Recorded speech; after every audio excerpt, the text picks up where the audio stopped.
បងប្អូននេះគាត់តែងតែសួរថាហេតុអីបានជាខ្ញុំទៅធ្វើការងារបែបហ្នឹងដោយសារតែវាប្រឈមជាមួយនឹងគ្រោះថ្នាក់ហើយយើងជាស្រីយើងទៅក្នុងព្រៃតែម្នាក់ឯងអញ្ចឹងណាជីវិតជាអ្នកស្រាវជ្រាវភាគច្រើនយើងខែប្រាំងហ្នឹងគឺជាពេលវេលាមួយយ៉ាងមមាញឹកដែលយើងត្រូវទៅប្រមូលទិន្នន័យច្រើនព្រោះខែវស្សាពិបាកចូលព្រៃបន្តិចយើងដើររកផ្លូវឆ្លងស្ទឹងអត់ឃើញ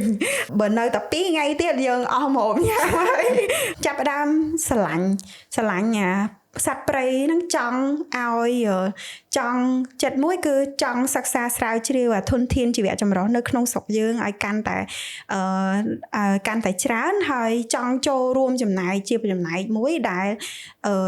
ថាជាផ្នែកមួយនៅក្នុងផ្នែកវិទ្យាសាស្ត្រដែលសិក្សាជាមួយជីវៈចម្រុះនៅក្នុងស្រុកយើងហ្នឹងដើម្បីឲ្យបានអ្នកផ្សេងបានដឹងថានៅស្រុកយើងមានអីគេខ្លះតើវានៅណាហើយយើងគួរតែធ្វើយ៉ាងម៉េចដើម្បីជួយថែរក្សាទាំងអស់ហ្នឹងអញ្ចឹងណា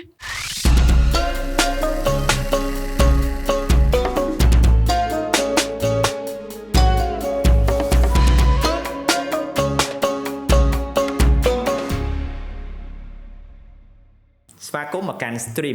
stream នាំមកជូននៅដំណើររឿងអស្ចារ្យជាច្រើនដែលនៅពីក្រោយការខិតខំប្រឹងប្រែងថែរក្សាសម្បត្តិធម្មជាតិរបស់ប្រទេសកម្ពុជាយើងកិច្ចសន្ទនារបស់យើងនឹងបើកឱកាសសម្រាប់ឲ្យបងប្អូនអ្នកស្ដាប់អាចចូលរួមចំណែកនៅក្នុងការធ្វើឲ្យប្រសើរឡើងនៅបរិស្ថាននិងធនធានធម្មជាតិរបស់ប្រទេសកម្ពុជាសម្រាប់ភាគទី1នៃ podcast របស់យើងគឺយើងមានភ្ញៀវកិត្តិយសកញ្ញាថោងរ៉េតដែលកញ្ញាជាអ្នកជំនាញផ្នែកតាមដាននិងស្រាវជ្រាវសត្វព្រៃ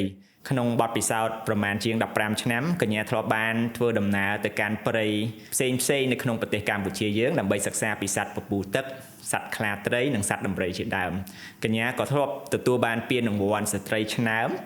នៅតំបន់អាស៊ីអាគ្នេយ៍នៅក្នុងឆ្នាំ2023ផ្នែកបរិស្ថាននិងសង្គមផងដែរសូមជម្រាបសួរនិងស្វាគមន៍បងរ៉េតមកក្នុងកម្មវិធី podcast របស់យើងជម្រាបសួរសួស្តីមិត្តអ្នកស្ដាប់ទាំងអស់គ្នានាងខ្ញុំឈ្មោះថោងរ៉េតខ្ញុំជាប្រធានផ្នែកជីវៈចម្រុះនិងវិទ្យាសាស្ត្រប្រចាំនៅអង្គការអភិរក្សអន្តរជាតិកម្ពុជាដែលខ្ញុំភាគច្រើនធ្វើការងារសិក្សាស្រាវជ្រាវនិងវិភាគទិន្នន័យទាក់ទងជាមួយនឹងជីវៈចម្រុះនៅក្នុងតំបន់ជួរភ្នំក្រវាញកដាលហើយថ្ងៃហ្នឹងមានកិត្តិយសមែនទែនហើយសប្បាយរីករាយដែលបានត្រូវបានអញ្ជើញជាភ្ញៀវកិត្តិយសនៅក្នុង podcast stream របស់ Young Eco បាទពួកខ្ញុំសូមអរគុណបងដូចគ្នាដែលចំណាយពេលវេលាយ៉ាងមមាញឹកឆ្លៀតពេលមកចូលរួមកម្មវិធីមួយពួកខ្ញុំហើយក៏ពួកខ្ញុំក៏ដឹងដែរថាសប្តាហ៍នេះបងទៅមកពីព្រៃផងពួកខែនេះគឺបងចំណាយពេលក្នុងព្រៃច្រើនទៅបានឡើងមកពេញក្នុងអាទិត្យនេះហើយបានឆ្លៀតចូលរួមមួយពួកយើងអញ្ចឹងគឺសូមអរគុណបងមែនទេចាអរគុណច្រើនជីវិតជាអ្នកស្រាវជ្រាវភាគច្រើនយើងខែប្រាំងហ្នឹងគឺជាពេលវេលាមួយយ៉ាងមមាញឹកដែលយើងត្រូវទៅប្រមូលទិន្នន័យច្រើនព្រោះខែវស្សាពិបាកចូលព្រៃបន្តិចបាទហ្នឹងនេះបងចាខ្ញុំឃើញបងនិយាយថាខែប្រាំងជាពេលដែលល្អដែលយើងអាចធ្វើដំណើរបានស្រួលក្នុងព្រៃដើម្បីសិក្សារបស់យើងប៉ុន្តែដូចជាប្រហែលខែមុននេះឃើញដូចជាបងផុសវីដេអូមួយក្នុងកិច្ចការងាររបស់បងក្នុងព្រៃហ្នឹងខ្ញុំឃើញជីរ៉កផងឆ្លងភ្នំមិនដឹងឆ្លងអូមិនដឹងបងអាចចែកម្លែកបន្ថែមថាស្ថានភាពហ្នឹងវាយ៉ាងម៉េចដែរឃើញដូចវាចាអរគុណហ្នឹងគឺជាបទពិសោធន៍មួយដែលកម្រនឹងមានដោយសារតែវីដេអូហ្នឹងជីរ៉កឆ្លងស្ទឹងពីខាងមួយខាងហ្នឹងទៅមួយខាងទៀតដោយសារតែកាលហ្នឹងគឺខែវស្សាប្រហែលជាកំឡុងខែ10ហ្នឹងដល់ពេលយើងទៅត្រូវធ្វើការសិក្សាស្រាវជ្រាវតាក់ទងជាមួយនឹងព្រៃឈើដល់ហើយតំបន់ហ្នឹងយើងអត់ដែរទៅអញ្ចឹងយើងអត់ដឹងទេប៉ុន្តែយើងត្រូវទៅធ្វើឲ្យហើយអញ្ចឹងណាដល់ហើយយើងដើររកផ្លូវឆ្លងស្ទឹងអត់ឃើញតែជាសំណាងល្អដើរទៅជួបជាមួយនឹងរ៉កហ្នឹងហើយរ៉កដែលប្រហែលជាអ្នកភូមិនៅតំបន់ហ្នឹងគាត់ប្រើដើម្បីឆ្លងអញ្ចឹងណាតែហើយសំណាងល្អដែរដែលយើងរករ៉កហ្នឹងឃើញដោយសារតែបើនៅតែ2ថ្ងៃទៀតយើងអស់មកញ៉ាំហើយយើងអត់ដឹងរកផ្លូវណាចេញមកភូមិវិញបានទេតែហ្នឹងគឺសប្បាយចាបត់ពិសោធន៍សប្បាយតែយើងជិះ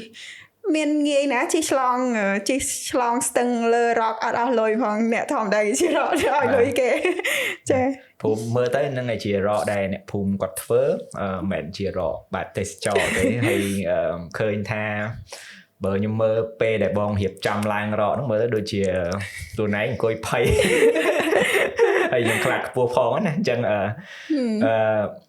បងពេលបងឡើងជិះហ្នឹងបងអត់មានអារម្មណ៍ថាខ្លាចទេឬក៏មិនដែរបានហ៊ាន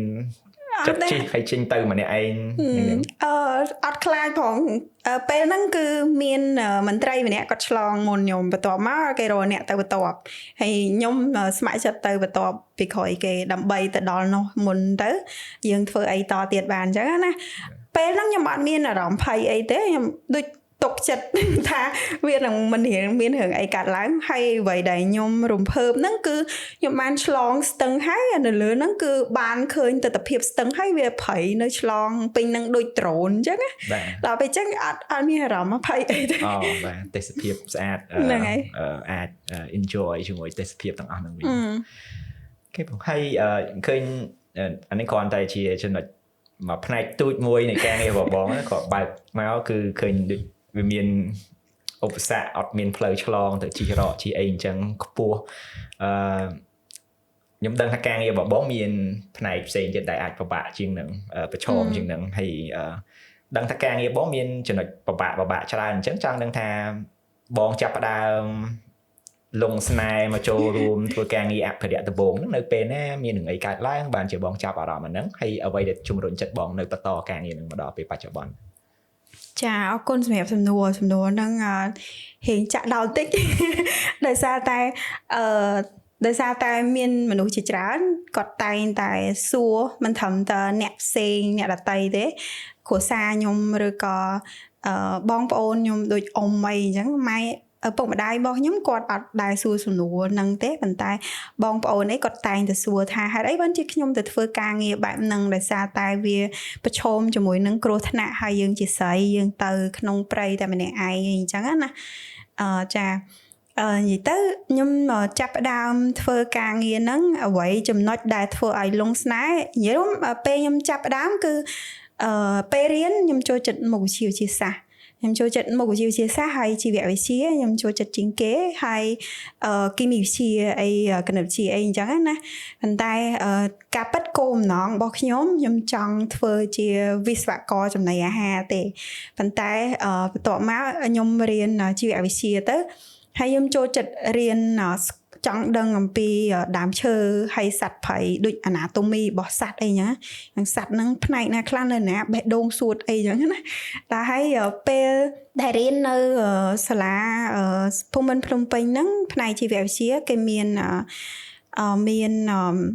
នេះមជ្ឈមណ្ឌលអភិរក្សជីវៈចម្រុះដែលគាត់ធ្វើការងារសិក្សាស្រាវជ្រាវនៅនឹងមានទីកន្លែងនៅនឹងទៅក៏បានដឹងបានស្គាល់ថាអូមានក្រៅពីជាធម្មតាអ្នកដែលទៅរៀននៅសាកលវិទ្យាល័យភូមិន្ទភ្នំពេញមុខវិជ្ជាជីវវិទ្យាដូចខ្ញុំមកពីខេត្តអីអញ្ចឹងគាត់ដឹងថារៀនហើយជំរើសទី1គឺយើងទៅធ្វើជាគ្រូជីវវិទ្យាអញ្ចឹងណាប៉ុន្តែនៅពេលដែលទៅរៀនហ្នឹងបានស្គាល់អំពីជំរើសមួយទៀតថាក្រៅពីយើងធ្វើជាគ្រូបង្រៀនផ្នែកជីវវិទ្យាគឺយើងអាចធ្វើជាអ្នកស្រាវជ្រាវផ្នែកព្រៃឈើសត្វព្រៃអីចឹងទៅហើយពេលដែលស្គាល់នឹងហើយពេលដែលរៀនចប់បរិញ្ញាបត្រភ្លាមហ្នឹងខ្ញុំក៏បន្តរៀនថ្នាក់ Master ថ្នាក់អនុបណ្ឌិតផ្នែកជីវៈចម្រុះនៅនឹងក្រោយដោយធ្វើការសិក្សាស្រាវជ្រាវតាក់ទងជាមួយនឹងត្រីប៉ុន្តែក្រោយពីរៀនចប់នឹងហើយក៏ចាប់ផ្ដើមធ្វើការងារសិក្សាស្រាវជ្រាវនឹងនៅមជ្ឈមណ្ឌលនឹងជាអ្នកស្រាវជ្រាវតែម្ដងដោយសិក្សាទៅលើពពុលទឹកហើយការសិក្សាពពុលទឹកហ្នឹងហើយដែលធ្វើខ្ញុំជាប់ស្នេហ៍ជាមួយនឹងការងារសិក្សាស្រាវជ្រាវជីវៈចម្រុះរហូតមកអញ្ចឹងណាដោយសារតែពពុលទឹកហ្នឹងវាគឺជាប្រភេទសត្វស្លាបទឹកមួយដែលវាមានលក្ខណៈអៀនព្រានមិនងាយនឹងមានអ្នកបានឃើញទេហើយការពីពេលសិក្សាហ្នឹងគឺយើងដឹងថាវត្តមានវានៅណាអញ្ចឹងណាប៉ុន្តែអត់មានមនុស្សច្រើនទេបានឃើញវាហើយ វារូបរាងវាស្អាត សត្វស្លាបទឹកវាពណ៌លឿងលាយខ្មៅហើយស្អាតជាងទាយើងអញ្ចឹងណាហើយវាអៀនព្រានហើយវាពិបាកនឹងឃើញតែពេលអញ្ចឹងខ្ញុំពេលហ្នឹងឯងគឺចាប់ផ្ដើមស្រឡាញ់សត្វព្រៃហ្នឹងចង់ឲ្យចង់ចិត្តមួយគឺចង់សិក្សាស្រាវជ្រាវធនធានជីវៈចម្រុះនៅក្នុងស្រុកយើងឲ្យកាន់តែច្រើនហើយចង់ចូលរួមចំណែកជាចំណែកមួយដែលថាជាផ្នែកមួយនៅក្នុងផ្នែកវិទ្យាសាស្ត្រដែលសិក្សាជាមួយជីវៈចម្រុះនៅក្នុងស្រុកយើងហ្នឹងដើម្បីឲ្យបានអ្នកផ្សេងបានដឹងថានៅស្រុកយើងមានអីគេខ្លះថាវានៅណាហើយយើងគួរតែធ្វើយ៉ាងម៉េចដើម្បីជួយថែរក្សាទាំងអស់ហ្នឹងអញ្ចឹងណានៅពេលដែលខ្ញុំលើបងនិយាយអញ្ចឹងថាសត្វហ្នឹងអៀនព្រានមិនសូវមានមនុស្សឃើញធ្វើខ្ញុំនឹកឃើញដល់ដូចឮថាមានកញ្ចប់ទេសចរមួយចំនួនតាក់ទងការមើលបក្សីអញ្ចឹងចាឬថាមានអ្នកនៅប្រទេសក្រៅគាត់ចំណាយលុយសឹងថា$1000ចាមកចំណាយពេលនេះ2-3សប្តាហ៍ដើម្បីស្វែងរកសត្វដើម្បីស្វែងរកសត្វមកប្រភេទពីរប្រភេទហ្នឹងហើយជួនកាលអត់បានឃើញទៀតហ្នឹងហើយដល់ពេលអញ្ចឹងទៅបានគិតថាអ្វីដែលយើងមាននៅក្នុងស្រុកយើងពេលខ្លះយើងអត់ដឹងថាវាមានតម្លៃប៉ុណ្ណាប្រសិនបើយើងអត់មានការយល់ឃើញ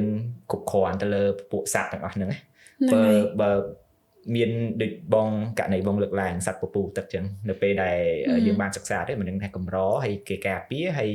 មានអ្នកតន្ត្រីគេចង់មកមើលឃើញហើយដើម្បីមកមើលឃើញត្រូវការចំណាយពេលចំណាយធនធានច្រើនហើយអាហ្នឹងតែជាឱកាសសម្រាប់ឲ្យយើងទាញយកចំណូលដើម្បីការពារទៅដល់សម្បត្តិធម្មជាតិរបស់យើងដែរហ្នឹងហើយលិខៀងនៅក្នុងចង់និយាយថាតកតងរឿងវិស័យមើលសត្វស្លាបនៅស្រុកយើងអត់សូវវាមានការរីកចម្រើនមែនទែនដោយសារតែវាមិនណាស់ណាទេប៉ុន្តែការមើលសត្វស្លាបហ្នឹងក៏ដូចលិខៀងថាអញ្ចឹងគឺគេអ្នកដតីមកពីស្រុកក្រៅមកពីបរទេសហ្នឹងគឺគាត់ជិះយន្តហោះមកពីអង់គ្លេសមកពីអាមេរិកអីចឹងណាហើយគាត់ចំណាយពេលដើម្បីតែមកមើលសត្វមួយប្រភេទឬក៏ពីរប្រភេទនៅក្នុងតំបន់នេះឧទាហរណ៍ថាអូខ្ញុំចង់ទៅមើលសត្វខ្សឹបនៅកំពង់ធំអីអញ្ចឹងទៅគេចង់មើលអញ្ចឹងគេកក់មុនជួនកាលត្រូវកក់មុនយូរដោយសារតែរយៈពេលនៃការមើលសត្វហ្នឹងគឺវាមានរយៈពេលកំណត់តែអញ្ចឹងគេត្រូវកក់មុនហើយគាត់ចំណាយច្រើនដើម្បីតែមកមើលអ្វីដែលមាននៅក្នុងស្រុកយើងឯងអញ្ចឹងយើងគួរតែចង់និយាយថាប្រភេទដែលសត្វព្រៃទាំងអស់ហ្នឹងយើងតើយើងធ្វើការសិក្សាស្រាវជ្រាវបានយើងដឹងតែយើងអត់បានដឹងថាវាមានតម្លៃប៉ុន្មានណានៅក្នុងអាកាសវដ្តអេកូឡូស៊ីរបស់យើងចាត្រឡប់ទៅបទពិសោធន៍ដែលបងចំណាយពេលនៅក្នុងព្រៃដើម្បីសិក្សាពីជីវៈចម្រុះពីសត្វព្រៃទាំងអស់ហ្នឹងបងភ្ញៀវទេសចរធម្មតាខ្ញុំនិយាយថាភ្ញៀវនៅក្នុងស្រុករបស់យើងចាស់ពីច្រើនគាត់ទៅបោះតង់ចងរឹងគេនឹងព្រៃធ្វើម្ហូបឬក៏បានដើរព្រៃមើលទេសភាពអីចឹងណាហ្នឹងហើយអានឹងជាបទពិសោធន៍ទូទៅសម្រាប់អ្នកដើរព្រៃជាទេសចរប៉ុន្តែសម្រាប់បងវិញជាអ្នកអភិរក្សពេលបងចំណាយពេលក្នុងព្រៃបងធ្វើអីខ្លះដែលខុសពីពួកគាត់ចាអូខេលិខិតដែលដើរលើភ្នំអីដែរតែ hiking អីចឹងឡើងភ្នំបាទគាត់ដើរភ្នំបោះតង់អីចឹងដូចគេដែរដូចទេសចរក្នុងព្រៃដែរបាទខ្ញុំធ្លាប់ដើរព្រៃជាអ្នកដូចទេសចរផងធ្លាប់ដើរព្រៃជាអ្នកនាំគេដើរនឹងឯនាំភ្ញៀវដើរព្រៃផងហើយក៏ធ្លាប់ដើរព្រៃក្នុងនាមជាអ្នកសិក្សាស្រាវជ្រាវជាចម្រុះនឹងខ្លះដែរគ្រាន់តែមិនច្រើនទេប៉ុន្តែធ្លាប់ចូលរួមមានបទពិសោធន៍ខ្លះៗហ្នឹងដែរចាអូខេហ្នឹងហើយនិយាយទៅអ្នកជាធម្មតាទេសចរគាត់ទៅឡើងភ្នំឬក៏ដូចលិខិតនាំភ្ញៀវទៅដើរព្រៃដើរមើលព្រៃត្រូវហ៎ចាហ្នឹងហើយសម្រាប់អ្នកសិក្សាស្រាវជ្រាវរៀងខុសពីដើរលេងបន្តិចដោយសារតែឧទាហរណ៍ថាបើសិនជាគោលបំណងនៃការដែលយើងទៅចូលក្នុងព្រៃហ្នឹងដើម្បីធ្វើអីគេឧទាហរណ៍ថាបងទៅសិក្សាអំពីសត្វស្លាបអីអញ្ចឹងទៅអញ្ចឹងពេលទៅធ្វើការសិក្សាសត្វស្លាបហ្នឹងត្រូវតែកំណត់ចំនួនហើយអាកប្បកិរិយានៅពេលដែលយើងដើរក្នុងព្រៃហ្នឹងតើយើងត្រូវធ្វើមិនអញ្ចឹងណាថាយើងចង់ចូលព្រៃដើម្បីមើលសត្វ hay pe từ mơ sẵn nắng u thọ thaដូចបងសិក្សាអំពីពពូលទឹកអញ្ចឹងពេលទៅសិក្សានៅក្នុងការសិក្សាសត្វព្រៃផ្សេងៗគឺត្រូវការវិធីសាស្ត្រផ្សេងៗគ្នាឧទាហរណ៍នៅពេលសិក្សាពពូលទឹកគឺយើងត្រូវការជិះទូកតាមស្ទឹងអញ្ចឹងយើងត្រូវចំណាយពេលលើទូកនឹងច្រើនដូចពេលព្រលឹមឡើងពេលសិក្សាសត្វស្លាបគឺពេលណាដែលវា active ថាវាមានសកម្មភាពច្រើនអញ្ចឹងណាដូចយើងពីម៉ោងប៉ុន្មានដល់ម៉ោងប៉ុន្មានដែលយើងធ្វើការច្រើនជាងគេដល់ពេលអញ្ចឹងដើម្បីបានមើលឃើញវាគឺយើងត្រូវដឹងអំពីកប្បកិរិយារបស់វាអញ្ចឹងពេលយើងទៅសិក្សាពីសត្វស្លាបម៉ោង6ព្រឹកដល់ម៉ោង9គឺជាពេលដែលវា active អញ្ចឹងយើងត្រូវធ្វើម៉េចម៉ោង6ម៉ោង9យើងសិក្សាវាទៅជិះទូកតាមទូកអញ្ចឹងទៅពីម៉ោង3ទៅដល់ម៉ោង6វា active ទៀតអញ្ចឹងយើងជិះទូកតាមហ្នឹងដើររកវាអញ្ចឹងទៅអញ្ចឹងចំណាយពេលមួយថ្ងៃរបស់អ្នកស្រាវជ្រាវហ្នឹងគឺតាមរយៈរបៀបនៃការសិក្សារបស់យើងឧទាហរណ៍ថាបើបងទៅធ្វើសិក្សាអំពីសត្វតូចអញ្ចឹងតូចដោយតូចថ្ពាល់លឿងតូចនៅក្នុងស្រុកខ្មែរយើងមានតូចពីរប្រភេទមានតូចថ្ពាល់លឿងនិងតូចមកុដក៏ពិតមាន3តូចថ្ពាល់លឿងខាងជើងនៅម្ដុំវិរៈជ័យមាននៅវឿនសាយសៀមប៉ាងដល់ពេលតូចថ្ពាល់លឿងនៅកៅសីមាដល់ពេលតូចមកុដហ្នឹងនៅភាគខាងនេះនៃទន្លេភ្នំកវាញទន្លេមេនិយាយរួមវាចែកដីគ្នាទន្លេមេគង្គខាងលិចហ្នឹងហើយពេលទៅសិក្សាសត្វតូចវាបើតូចខាងលឿងខាងជើងហ្នឹងគឺវាយំពេលព្រឹកតែម៉ោង6តែកន្លះម៉ោងអីវាឈប់យំហើយអញ្ចឹងដើម្បីទៅរាប់វាចង់ដឹងថាវាមានប្រហែលយើងត្រូវតែអង្គុយចាំវាថាត្រូវងើបពីម៉ោង5ដើរទៅអង្គុយចាំវាយំហើយចាំយើងរាប់វាអញ្ចឹងអាហ្នឹងគឺអញ្ចឹងអ្នកចំណាយពេលយើងទៅសិក្សាគឺចំណាយពេលភាគច្រើនពេលព្រឹកហ្នឹងពេលល្ងាចឡើងយើងដើររកអីផ្សេងអីចឹងទៅដល់ពេលយើងសិក្សាអំពីការប្រើប្រាស់ម៉ាស៊ីនថតស្វ័យប្រវត្តិវាអត់ត្រូវមានពេលទេអញ្ចឹងភាគច្រើនបងចូលក្នុងព្រៃរយៈពេលថតថា14ថ្ងៃ maximum ដែលយ៉ាងច្រើនផុត14ថ្ងៃហ្នឹងបន្ទាប់មកអ្វីដែលយើងទៅនៅក្នុងព្រៃហ្នឹងគឺយើងជូនម្ហូបអង្គជូនម្ហូបដែលយើងត្រូវដូចត្រីសាច់គោអីជាដើមហ្នឹងដើម្បីទៅហូបនៅក្នុងព្រៃហ្នឹងដោយសារវាឆ្ងាយពីភូមិអីចឹងទៅដល់ហើយអ្វីដែលយើងធ្វើគឺព្រលឹមឡើងដើរទៅរកកន្លែងដែលដាក់កាមេរ៉ាហ្នឹងបានបើសិនជាយើងសិក្សាតាមរបៀបថាយើងកំណត់ទីតាំងហើយអញ្ចឹងយើងទៅដើរទៅដល់រកចំណុចហ្នឹងដើម្បីដាក់កាមេរ៉ាហ្នឹងហើយបានយើងមើលថាមួយថ្ងៃហ្នឹងយើងដើរក្នុងព្រៃចង្ការ2គីឡូយើងត្រូវចំណាយពេល8ម៉ោងទៅវិញទៅមកអញ្ចឹងណាដោយសារទៅវារុកព្រៃយើងអត់មានផ្លូវដើរទេអញ្ចឹងយើងដើរមិនមានផ្លូវស្រាប់ដូចទេសចរមានផ្លូវដើរចូលហ្នឹងតែយើងអត់ទេដោយវាជាសំណាងនៅពេលដែលទៅកន្លែងហ្នឹងមានផ្លូវដើរស្រាប់អញ្ចឹងណាតែបើអត់ទេយើងត្រូវរកផ្លូវគឺកាយព្រៃនឹងដើរឈោកពីក្រុមព្រៃនឹងដើររកផ្លូវដើម្បីទៅរកកន្លែងដើម្បីធ្វើការសិក្សារបស់យើងអញ្ចឹងថ្ងៃជីវិតអ្នកស្រាវជ្រាវអញ្ចឹងចាដូចថាក្រៅពីដាក់នឹងយើងអាចតាមកប្បកិរិយារបស់សត្វវាសកម្មពេលណាយើងត្រូវចំណាយពេលទៅមើលពេលហ្នឹងឬក៏វាត្រូវដាក់កាមេរ៉ាកន្លែងដាក់កាមេរ៉ាវិញចាប់អារម្មណ៍ព្រោះដូចបងនិយាយហ្នឹងថាពេលដែលដូចបើមានផ្លូវដើរដូចទេសចរស្រួលត្រូវដើរព្រៃហត់មិនប៉ុន្តែវាមានផ្លូវដើរហើយធ្លាប់ជួបស្ថានភាពដែលយើងអត់ផ្លូវដើរទេ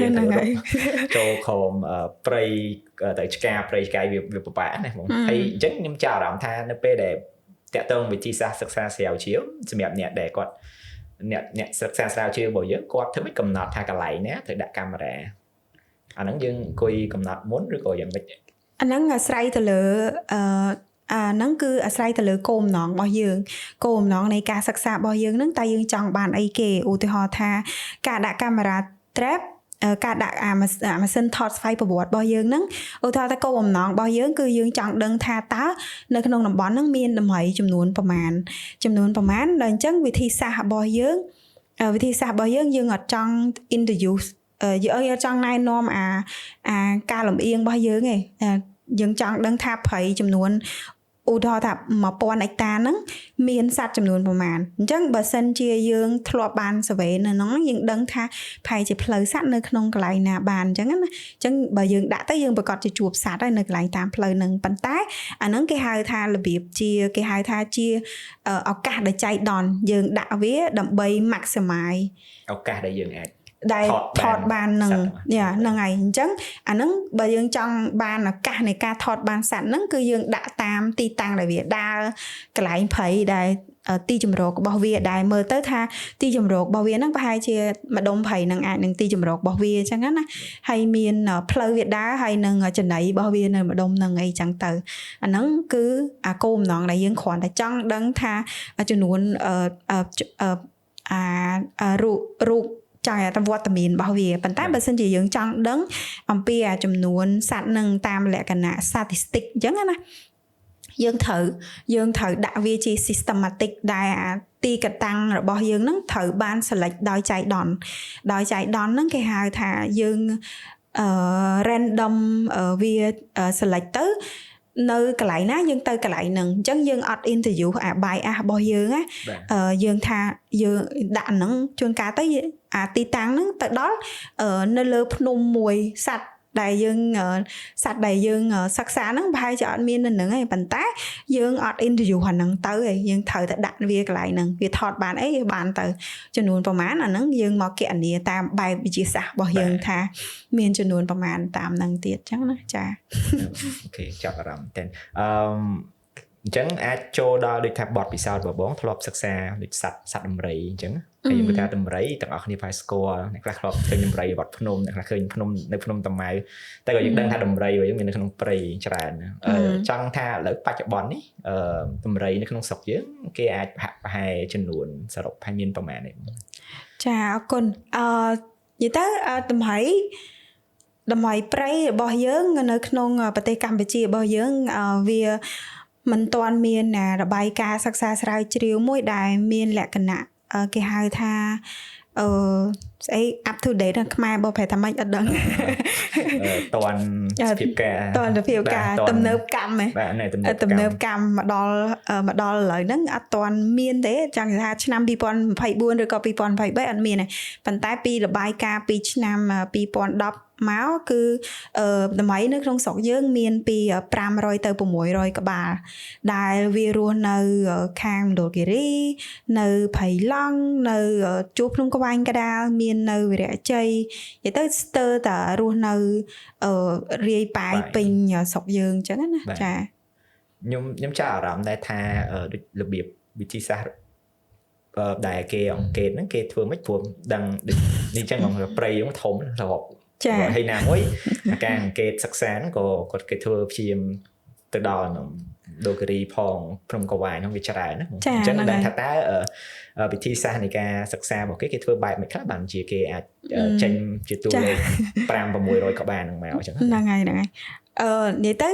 នៅក្នុងការសិក្សាដំរីគេមានវិធីសាស្ត្រសំខាន់ដែលខ្ញុំបានស្គាល់គឺទី1គឺយើងសិក្សាតាមរយៈDNA របស់វាយើងទៅប្រមូល DNA របស់វាហ្នឹងហើយមួយទៀតគឺតាមរយៈការប្រើប្រាស់ម៉ាស៊ីនថតស្វ័យប្រវត្តិម៉ាស៊ីនថតស្វ័យប្រវត្តិហ្នឹងរួចហើយយើងរាប់តាមហ្នឹងប៉ុន្តែអ្វីដែល popular ដែលវាមានភាពពេញនិយមគេប្រើប្រាស់ហ្នឹងគឺរាប់ចំនួនតាម DNA ហ្នឹងគឺយើងយកមកតាមណាគឺដើររកអាចដំរីដូចនេះកាលពីខ្ញុំសិក្សាពីដំរីហ្នឹងគឺក្រុមការងារថាយើងទៅដើររកអាចដំរីវាជុះនៅណាពេលវាជុះភ្លាមកាន់តែល្អដោយសារនៅពេលដែលវាជុះនៅពេលដែលយើងកំណត់ពីអាចដំរីហ្នឹងគឺវាមាន3ប្រភេទតិចជាង4ថ្ងៃច្រើនជាង4ថ្ងៃនិងលើសលុបច្រើនជាង4ថ្ងៃអញ្ចឹងនៅក្នុងរយៈពេលកំឡុង4ថ្ងៃហ្នឹងគឺយើងគិតថាវានៅមាន DNA នៅជាប់នឹងនេះទេយើងនៅប្រមូលវាអញ្ចឹងfresh មែនតើហ្នឹងគឺវាមានដូចពេលតម្រៃជុះភ្លាមមកវាមានជាតិរំអិលនៅជាប់នៅតាមអាចហ្នឹងអាចតម្រៃអញ្ចឹងយើងយកគេហៅ DNA kit របស់យើងហ្នឹងទៅ swap từ bịa chuột chung với nắng hay vô xe tục nắng hay vô từ về phía thà đồng hay nơi nắng miền chia DNA nắng tam dạng DNA nắngยังអាចដឹងអំពីភេទរបស់វាហើយពីអាយុកាលរបស់វាជាដល់វាជាពេញវ័យឬក៏កូនតម្លៃអីជាដើមហ្នឹងតាមរយៈហ្នឹងគឺយើងអាចរាប់វាបានថានៅក្នុងតំបន់ហ្នឹងមានតម្លៃចំនួនប្រមាណក្បាលអញ្ចឹងណាចាអញ្ចឹងជួយចាប់អារម្មណ៍ដែរចាទៅព្រោះ DNA ហ្នឹងវាអាចយើងដឹងថាបើដូចពោះសត្វមួយបើយើងពិនិត្យ DNA ទៅវាសត្វមួយហ្នឹងខុសគ្នាមែនទេអំរៃទូចអំរៃធំវាអាចជន់គ្នាបានអញ្ចឹងបើយើងបានសំណាក់អាចតម្រៃយើងច្រើនយើងកាន់តែបាននេះច្រើនចាហ្នឹងហើយពួកកាលណាយើងអញ្ចឹងពេលទៅហើយតម្លៃហ្នឹងគឺត្រូវទៅដើរហោដូចយើងចែកតំបន់គ្នាអញ្ចឹងដើរក្រេតឧទាហរណ៍ថាមួយក្រេតហ្នឹង4គីឡូមួយថ្ងៃហ្នឹងយើងត្រូវដើរនៅក្នុងក្រេតហ្នឹងប្រហែលក្រេតឧទាហរណ៍ថា4ក្រេតចុះ4ក្រេតវា6ដល់10គីឡូជុំវិញគីឡូម៉ែត្រការ៉េអញ្ចឹងយើងដើរគ្រប់ទីដើរហោថាផ្លូវណាមានតម្លៃដើរមកហើយបើបានវាជួយអាចព្រាមទៅល្អដើរអាចដើម្បីមើលទៅដូចដាក់មកដូចម្យ៉ាងហ្នឹងបាត់សោតថ្មីសប្បាយមិនដឹងថាបងប្អូនមានអ្នកគាត់ចាប់អារម្មណ៍ទៅសិក្សាស្រាវជ្រាវបែបហ្នឹងដែរអត់ណាសំណួរមួយបងចង់ឆ្ងល់អញ្ចឹងព្រោះឮថាដំរីក៏ជាប្រភេទសត្វមួយដែលវាអាចបង្កគ្រោះថ្នាក់មកយើងដែរអញ្ចឹងពេលយើងសិក្សាពីសត្វហ្នឹងយើងព្យាយាមទៅតំបន់ណាដែលសម្បូរហ្នឹងទៅរកវត្តមានរបស់វាអញ្ចឹងណាបងអញ្ចឹងអាហ្នឹងតែបងដែរបារម្ភទេថាបងតិចជួបដំរីជួបវងដំរីវាមកធ្វើបាបយើងឬក៏យើងត្រូវធ្វើមិនការពារខ្លួនយើងពីឲ្យមានសុវត្ថិភាពអញ្ចឹងណាបងចាអរគុណនិយាយទៅតម្លៃយើងធ្លាប់បានឃើញដូចវាថាតម្លៃគាត់ចុះប្រេងអីចឹងទៅកិនមនុស្សស្លាប់អីចឹងណាប៉ុន្តែសម្រាប់ខ្ញុំជាអ្នកស្រាវជ្រាវខ្ញុំចង់ទៅជួបដំរីប៉ុន្តែវាអត់ដែរបានជួបហើយអ្វីដែលខ្ញុំសង្កេតមើលឃើញគឺអ្វីដែលទៅចិត្តបំផុតហ្នឹងគឺនៅពេលដែលទៅដល់តម្លៃវានៅមួយជារៀងស្ទឹងហើយតម្លៃហ្នឹងគឺគេហៅថាវាជាសត្វដែលមានភាពវៃឆ្លាតហើយអាសូសលនេះវាហ្នឹងអាការតំណាក់តំណងរបស់វាហ្នឹងគឺវាល្អវាគ្រាន់តែលឺក្លិនដូចយើងនៅពីលើខ្យល់អញ្ចឹងក្លិនរបស់មនុស្សយើងទៅវាផ្អើលទៅបាត់ហើយវាអត់ងាយនឹងបានជួបវាអញ្ចឹងអ្វីដែលខ្ញុំមើលឃើញភាគច្រើននៅក្នុងស្រុកយើងដែលជួបប្រទេសហ្នឹងគឺគេហៅថាដូចដោយមិនបានព្រៀងទុកអញ្ចឹងគាត់ aggressive សត្វហ្នឹងវា aggressive អញ្ចឹងវារត់ស្ដៅមនុស្សអញ្ចឹងណាចាប៉ុន្តែភាគច្រើនពេលទៅព្រៃអត់ដែលបានជួបទេអត់ដែលបានជួបវារហទៅជួបវាតែវាអត់ដែលបានជួបវាប៉ុន្តែបើនិយាយពីវិធីសាស្ត្រការពារនិយាយដល់ស្មោះត្រង់ទៅខ្ញុំអត់ដែលបានការពារអីថាត្រូវការពារថាកុំឲ្យជួបពស់កុំឲ្យជួលម៉ៃអីចឹងអត់ដែលបានការពារថាត្រូវអីគេដាក់លាក់ក្រូចលាក់អីខ្ទឹមអីចឹងណាអត់ដែលទេអីទៅចង់ទៅជួបពស់ចង់ទៅជួបម៉ៃតែវាអត់បានជួបវាងាយបានជួបសំបីតនេះហ្នឹងឃើញឆ្លុះឃើញឆ្កែព្រៃតាមផ្លូវដើរក្នុងព្រៃហ្នឹងគឺសុបាយចាប៉ុន្តែបើសួរថាវិធីសាស្ត្រដើម្បីការពារមិនខ្ញុំអត់ក៏ចាអត់ដែលអត់នេះបាននេះឯងអត់ដែលបានត្រៀមប៉ុន្តែខ្ញុំធ្លាប់ធ្វើការងារជាមួយនឹងក្រៅពីសិក្សាស្រាវជ្រាវដំរីហើយខ្ញុំធ្លាប់បានធ្វើតាក់ទងជាមួយនឹងគេហៅថា human elephant conflict ដូចដំរីហ្នឹងគាត់ចូលមកស៊ីតំណាំរបស់អ្នកភូមិអញ្ចឹងណាដូចចេកក្រូចអីជាដើមអញ្ចឹងទៅដល់ខ្ញុំធ្លាប់ធ្វើការងារជាមួយនឹងដោយសារតែតម្លៃគាត់ចូលមកក្នុងចការអីរបស់អ្នកភូមិអញ្ចឹងណាអ្វីដែលយើងប្រើប្រាស់ហ្នឹងគឺគេថាដាំតំណាំជាប្រភេទដែលសត្វតម្លៃហ្នឹងវាដូចម្ទេសអីចឹងទៅអត់ស៊ីចឹងណាហើយប្រើកជ្រួចបាញ់ផ្អើលវាហើយយើងធ្លាប់បានតេស្តពីវិធីសាស្ត្រដូចប្រើភ្លើងហ្វា ដាក់ភ្លើងហ្វាទៅកាលណាវាដើរកាត់ចាំងមកវាអញ្ចឹងទៅវាដើរចេញអញ្ចឹងណាប៉ុន្តែភាគច្រើនអត់វិធីសាស្ត្រហ្នឹងយើងអត់ទាន់បានតេស្តបានជោគជ័យទេភាគច្រើនវាមកហើយដូចខ្ញុំប្រាប់ចឹងតម្រុយគឺវាជាសត្វមួយដែលឆ្លាតមែនតើដូចវាថាយើងដាក់លបងការពារខ្សែឆក់ពីហ្នឹងវាដើរកន្លងហ្មងដើរកន្លងហើយបើវាមកជួបលើកមុនលើកទី1វាដើរជួបទៅវាឆក់បន្តិចទៅវាដើរទៅវិញអញ្ចឹងណាលើកក្រោយវាដឹងថានឹងឆក់វាដើរកន្លងអញ្ចឹងដើរចូលស៊ីចំណីដដែលជួយចាហ្នឹងបទពិសោធន៍មានពិសេសហើយមើលទៅដូចអាចដឹងមានបញ្ញាមានអីផ្សេងទៀតពីសត្វដំរីដែលគួរឲ្យចាប់អារម្មណ៍ហើយមនុស្សភាគច្រើនអត់បានដឹងគួរចាប់អារម្មណ៍ពីដំរីខ្ញុំគិតថាប្រហែលជាមនុស្សភាគច្រើនក៏អត់ដែលបានដឹងថាដំរីវាពពោះរយៈពេលយូរមែនតើគឺ24ខែហ្នឹងវាពពោះហើយទៅវាមិនងាយនឹងធ្វើការបន្តពូជទេបើសិនជា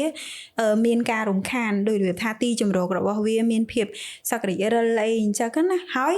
មួយទៀតគួរឲ្យចាប់អារម្មណ៍ហ្នឹងគឺឧទាហរណ៍នៅផ្លូវជាតិលេខ4នៅមជ្ឈហៀងខាងកំពង់ស្ពឺមានដំរីប៉ុន្តែវាអត់ឆ្លងថ្នល់ទេគឺវាអត់ងាយឆ្លងថ្នល់សម្រាប់ដំរីស្រុកយើងគឺអត់ងាយឆ្លងថ្នល់ទេអត់ដឹងថាមានរឿងអីកាត់ឡើងថាមិនបានវាព្រមឆ្លងថ្នល់តែពេលកាលណាវាអត់ឆ្លងថ្នល់អញ្ចឹងទៅគេហៅថាចំនួនដំរីហ្នឹងវាបែងខ្ញែកគ្នាឧទាហរណ៍ថាមកកញ្ចុំនេះមានតែសត្វញីវាមានឈ្មោលតែមួយអីអញ្ចឹងទៅវាអត់បន្តពូជទេពេលអញ្ចឹងវាធ្វើឲ្យចំនួនរបស់ដំរីហ្នឹងកាន់ថយចុះដោយសារចំនួនរបស់វាហ្នឹងត្រូវបានបែកខ្ញែកហើយratio ញីឈ្មោលវាអត់ស្មើគ្នានៅតំបន់មួយដល់ពេលអញ្ចឹងវាអត់មានបង្កើតកូនថ្មីបានហើយកត្តារំខានអីផ្សេងទៀតទៅវាអត់បន្តពូជបានហើយវាមិនងាយនឹងបន្តពូជហើយពេលវាពោះរយៈពេលយូរទៀតវាធ្វើឲ្យចំនួនរបស់វានឹងវាតិចតួចនៅសេសសល់បន្តពូជវាអាចនៅចំនួនវាអត់កើនឡើងបានរឿងនិស្សិតចាមិនដូចឆ្កែអញ្ចឹងពោះឆាប់នេះរួចឲ្យកើតកូនមកតងងចាតែថ្មីបានតែមួយ24ខែអាចថាជាសត្វដែលពោះយូរជាងគេឬក៏មានសត្វណាយូរជាងនឹងទៀតទេដូចជាអត់ចាំមកច្បាស់ប៉ុន្តែខ្ញុំគិតថាមានសត្វផ្សេងទៀតដូចជាពោះយូរជាងនឹងដែរចាតែអត់ចាំច្បាស់តែតម្រុយដឹងតែ24ខែ2ឆ្នាំបាទបងសួរដូចឆោតមួយបងតម្រុយពេលវាដេកវាដេកឈរវាដេកអង្គុយវាដេកធម្មតាដូចយើងដែរហ្នឹងដាក់ជើងវាតម្រេតខ្លួនណាតម្រេតខ្លួនដេកចឹងដេកចំហៀងវាដេកចំហៀងហ្នឹងមិនដូចផ្ងាជើងដូចយើងវាដេកចំហៀងវាកលលេងចឹងតែចាធ្លាប់ឃើញគោដូចជាវាដេកឈរមែនទេក្រាបណាគោក្រាបអង្គុយចាតែតម្រៃអត់ក្រាបទេវាផ្ដេកខ្លួនចាវាអត់ក្រាបលុតជង្គង់បើលុតជង្គង់លេងអីចឹងវាលុតជង្គង់តែបើវាដេកវាដេកផ្អៀងចំហៀងចឹងចាដាក់ជើងសងខាងចឹងព្រោះផ្លែកឃើញសត្វធនសត្វផ្សេងវាអត់មានផ្ដេកទៅអញ្ចឹងឃើញតែចឹងច្រើនលុតជង្គង់តែដឹងល្អមើលមិនតែបើវាដេកទៅផ្ងាជើងឡើងលើចឹងដូចយើងដែរផ្ងាហើយចង់ចាប់អារម្មណ៍ទៅមើលដំរីដេកមិនតបហើយចំណាយពេលច្រើនតិចនៅភ្នំតាម៉ៅ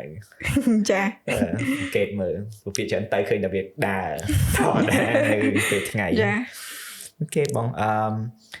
ចូលដល់ប្រធានបទមួយទៀតបងតាក់ទងនឹងខ្លាត្រី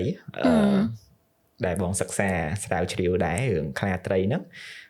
បើគិតទៅយើងមានខ្លាដំបងខ្លារខិនដូចប្រភេទខ្លាផ្សេងៗទៀតវាអាចជាប្រភេទធំហើយអាចថាជាប្រភេទសត្វសំខាន់ណាហេតុអីបានជាមានការជ្រើសរើសសិក្សាដូចយកប្រភេទខ្លាត្រីមកសិក្សាចាអរគុណសំណួរដ៏សំខាន់នេះនិយាយទៅគេថាខ្លាធំខ្លារខិនខ្លាអីហ្នឹងគឺជាប្រភេទខ្លាគេហៅថា big cat family ប្រភេទខ្លាធំអញ្ចឹងដែលភាគច្រើនត្រូវបានគេយកចិត្តទុកដាក់យើងបានជំនួយដើម្បីធ្វើការសិក្សាហ្នឹងច្រើនប៉ុន្តែខ្លាត្រីហ្នឹងគឺជាប្រភេទដំបូលខ្លាទូចមួយគេហៅថាវាជាស្ថិតនៅក្នុងមធ្យមប្រភេទខ្លាមៀត mà chungហ្នឹងហើយអត់សូវត្រូវបានគេយកទៅដែរប៉ុន្តែត្រូវបានហេតុអីបានជាយើងសិក្សាការហ្នឹងគឺដោយសារតែងាពី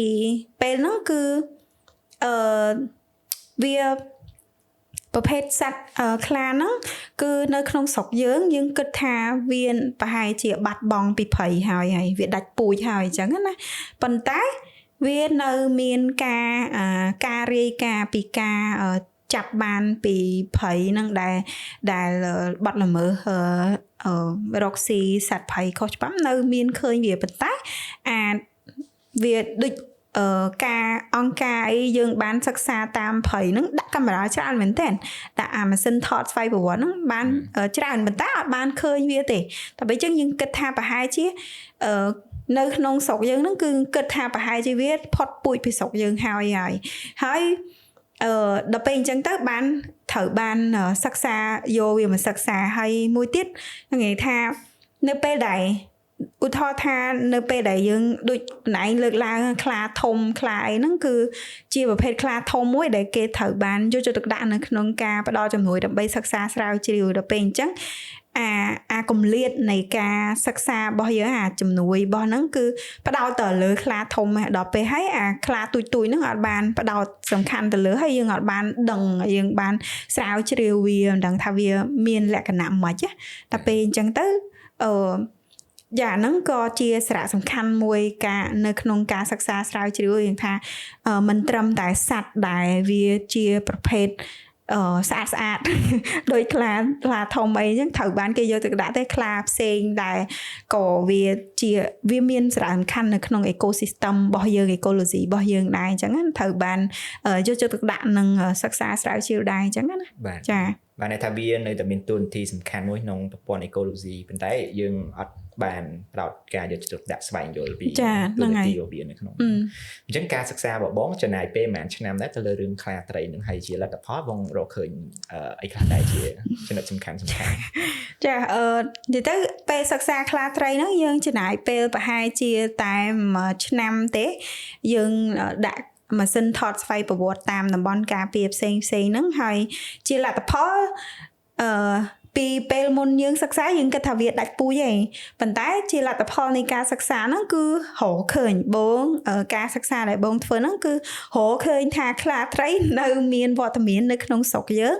នៅតំបន់នេះនៅខាងពីកន្លែងគឺនៅឧទ្យានជាតិរៀមហើយនឹងនៅខាងពីមកសោឧទ្យានជាតិពីមកសោចាខ្លាត្រីលទ្ធផលស្រាវជ្រាវរបស់បងហ្នឹងគឺបងរកឃើញវានៅមានវត្តមាននៅក្នុងស្រុកយើងដែលរកឃើញនៅឧទ្យានជាតិរៀមនិងឧទ្យានជាតិពីមកសោបនៅខេត្តកោះកុងរបស់យើងហ្នឹងហើយថ្មីហ្នឹងឃើញមន្ត្រីយើងក៏បានរកឃើញនៅខាងនេះនៅខាងទន្លេសាបដែរអញ្ចឹងណាចាអញ្ចឹងក្រោយពីការសិក្សាហ្នឹងគឺវាជាលទ្ធផលមួយយ៉ាងរំជើបរំជួលសម្រាប់អ្នកស្រាវជ្រាវគេថាយើងគិតថាវាដាច់ពូជហើយប៉ុន្តែយើងថតរូបវាបានអញ្ចឹងពេលដែលគ្រាន់តែទៅមើលរូបថតហ្នឹងគឺសប្បាយចិត្តមែនតើសប្បាយហោះដូចនេះអញ្ចឹងពេលដូចយើងឃើញម៉ែមកវិសាអញ្ចឹងសប្បាយចិត្តហើយអញ្ចឹងចាហើយនៅពេលដែលយើងបានព័ត៌មានលទ្ធផលសិក្សាស្រាវជ្រាវល្អអញ្ចឹងយើងប្រើប្រាស់វាយ៉ាងម៉េចដើម្បីជួយគ្រប់គ្រងទៅដល់ការងារអភិរក្សពូជសត្វទាំងអស់ហ្នឹងដូចដំរីដូចខ្លាដែលបងបានសិក្សាអញ្ចឹងចានិយាយទៅព័ត៌មានទាំងអស់ហ្នឹងការសិក្សាស្រាវជ្រាវពីសត្វព្រៃពីអីរបស់យើងហ្នឹងគឺក្រោយពីពេលសិក្សាហើយយើងទិន្នន័យទាំងអស់ហ្នឹងយើងយកទៅប្រើប្រាស់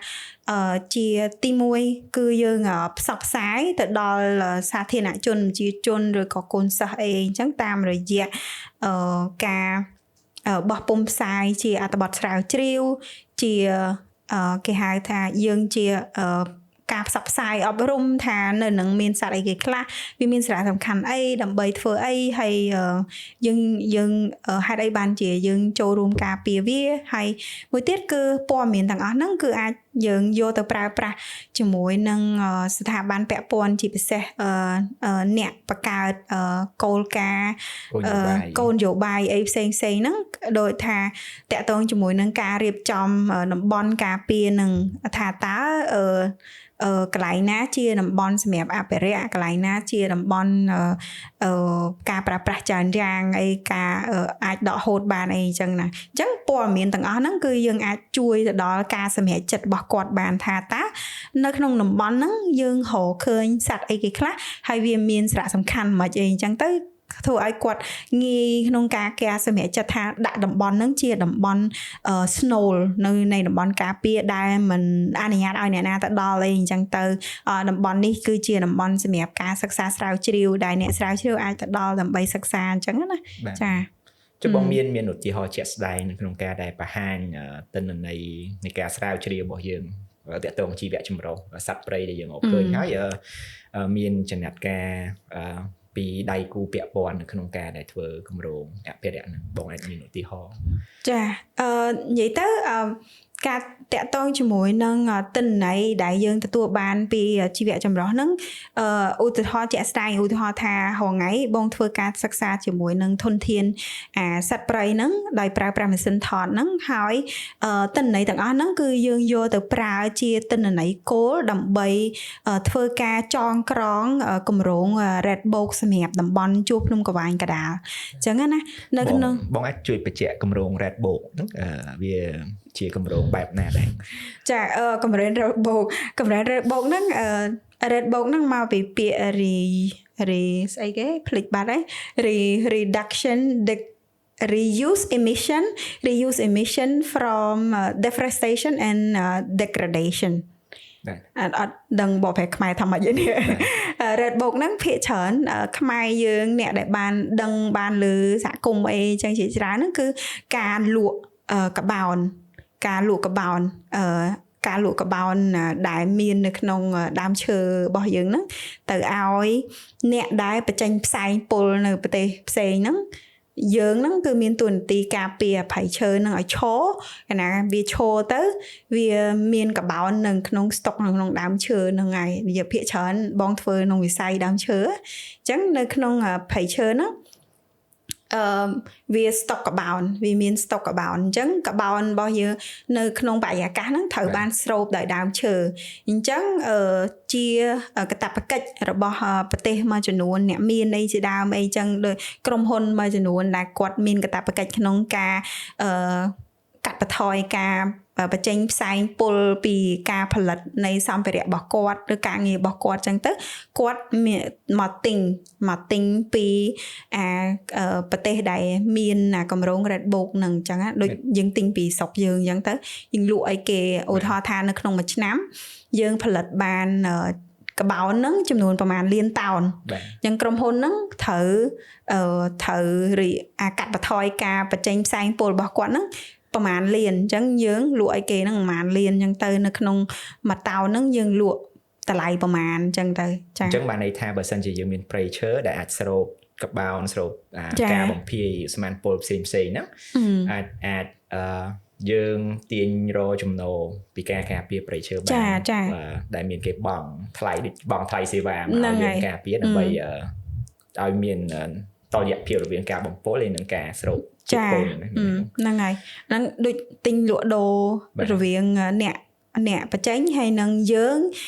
នេះជាអ្នកការពារថាធ្វើម៉េចដើម្បីឲ្យមានឈើឈរទៅកាលណាឈើឈរព្រៃឈរគឺមានកបោនហើយមានកបោនសេវាកម្មនឹងបានហ្នឹងហើយអញ្ចឹងបើគិតទៅខ្ញុំគិតថាវាពាក់ព័ន្ធមួយព្រៃឈើច្រើនជាងបងតែយើងមានព្រៃឈើយើងអាចស្រូបក៏បានអញ្ចឹងអាទិន្នន័យដែលបងសិក្សាទៅតងសត្វព្រៃនេះវារួមចំណែកអីនៅក្នុងគម្រោងលក់កបោននឹងដែរអញ្ចឹងចាអរគុណនៅក្នុងការលក់កបោនគឺយើងត្រូវលក់តាមស្តង់ដារអីគេអញ្ចឹងណាទៅតាមស្តង់ដារអីគេនៅក្នុងស្រុកខ្មែរយើងគឺមានស្តង់ដារ2គឺស្តង់ដារទីផ្សារស្ម័គ្រចិត្តនិងមួយទៀតហ្នឹងគឺគេហៅថា Climate Community ហើយ Biodiversity Alliance Standard នៅក្នុងហ្នឹងគឺនៅពេលដែលយើងលក់កបោនហ្នឹងគឺ នៅក្នុងហ្នឹងមាន category មួយគឺ biodiversity មាន climate ហ្នឹងគឺចំនួនកបោនរបស់យើងហ្នឹងហើយមួយទៀតគឺ community ហ្នឹងគឺសហគមន៍របស់យើងហើយ category biodiversity ហ្នឹងគឺតាក់ទងរឿងសត្វព្រៃអញ្ចឹងដើម្បីលក់កបោនបានយើងត្រូវតែជួបស្តង់ដារហ្នឹងហើយនៅក្នុងស្តង់ដារហ្នឹងគឺគេកំណត់ថាការសិក្សាស្រាវជ្រាវជីវៈចម្រុះរបស់យើងហ្នឹងមានកម្រិតណាអញ្ចឹងណាអញ្ចឹងហើយបានជាការសិក្សាស្រាវជ្រាវទិន្នន័យរបស់ជីវៈចម្រុះរបស់យើងហ្នឹងគឺត្រូវបានរួមបញ្ចូលនៅក្នុងការបង្កើតចងក្រងជាគម្រោង Red Book បានដោយសារតែនៅក្នុង standard របស់ CCB ហ្នឹងគឺបើសិនជាយើងធ្វើការសិក្សាស្រាវជ្រាវយើងតាមដានប្រភេទសត្វព្រៃឧទាហរណ៍ថាបើតំបន់ហ្នឹងមានយើងត្រូវតែរាយការណ៍ប្រាប់គេថានៅក្នុងតំបន់របស់យើងហ្នឹងមានប្រភេទសត្វអីគេខ្លះបើសិនជាយើងធ្វើគម្រោង Red Book ហ្នឹងទៅតើវាជួយអីគេខ្លះដល់ធនធានជីវៈចម្រុះនៅក្នុងហ្នឹងមិនត្រឹមតែជីវៈចម្រុះទេទាំងសហគមន៍ទាំង climate ព្រៃឈើរបស់យើងហ្នឹងវាជួយយ៉ាងម៉េចខ្លះនៅពេលដែលយើងធ្វើការបង្កើតគម្រោង Red Book នឹងឡើងអញ្ចឹងណាអញ្ចឹងនៅក្នុងតាក់ទងជាមួយនឹងជីវៈចម្រុះគឺយើងត្រូវដឹងថាតើនៅក្នុងតំបន់ហ្នឹងវាមានប្រភេទសត្វអីគេខ្លះបានប្រភេទដែលចិត្តរងគ្រោះបំផុតឬក៏ចិត្តរងគ្រោះមានចំនួនប្រមាណអញ្ចឹងហើយបានជានៅពេលដែលយើងធ្វើការសិក្សាយើងចង់ដឹងថាតើនៅក្នុងតំបន់ហ្នឹងមានប្រភេទសត្វអីគេខ្លះចំនួនប្រមាណប្រភេទហើយប្រភេទដែលកំពុងរងគ្រោះចិត្តផុតពូជបំផុតហ្នឹងមានប្រមាណចិត្តផុតពូជមានចំនួនប្រមាណហើយវានៅឯណាដល់ពេលអញ្ចឹងហើយនៅក្នុងក្រៅពីលក្ខខណ្ឌបន្ថែមនឹងទៀតនៅក្នុងCCB ហ្នឹង